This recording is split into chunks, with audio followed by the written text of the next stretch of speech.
Mes parents sont arrivés en France au milieu des années 60, juste après la guerre d'Algérie. Donc c'est sûr que ils sont arrivés dans des conditions difficiles parce que l'Algérie est devenue indépendante et que quelque part les harkis représentent une forme ont été abandonnés par la France et ils n'ont pas été accueillis à bras ouverts. Et il a fallu attendre quelques mois et plusieurs dizaines de milliers de personnes massacrées pour qu'on les accueille enfin en France.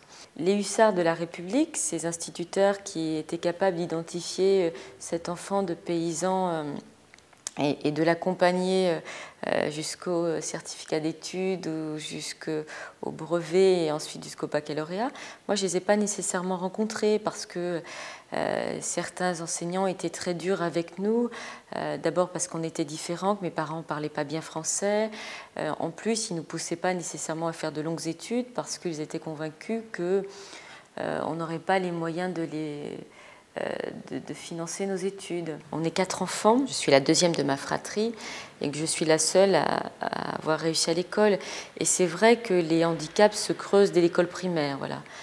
Ma sœur aînée, dès sa classe, dès le CP, avait déjà redoublé une fois. Mes 2 petits frères avaient déjà redoublé une fois avant de rentrer en 6e. Voilà. Et donc on se rend compte que dans ce pays qu'est la France, fondé sur le modèle méritocratique, il n'empêche que si vous échouez à l'école primaire, vous n'avez plus aucune chance. Et c'est ça qui est le drame de ce pays. L'école ne peut pas se substituer aux parents. Voilà. Et que quelque part, la responsabilisation des familles est importante. Voilà. Et que l'école n'est pas une garderie. Voilà.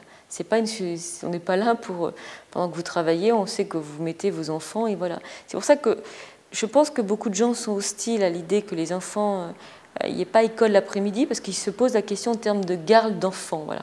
Et ce n'est pas le problème.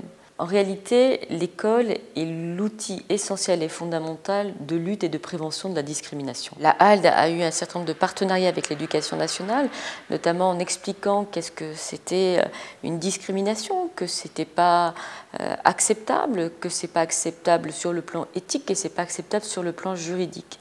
Et la lutte contre le racisme, la lutte contre l'antisémitisme, la lutte contre le sexisme et la misogynie passe par l'école.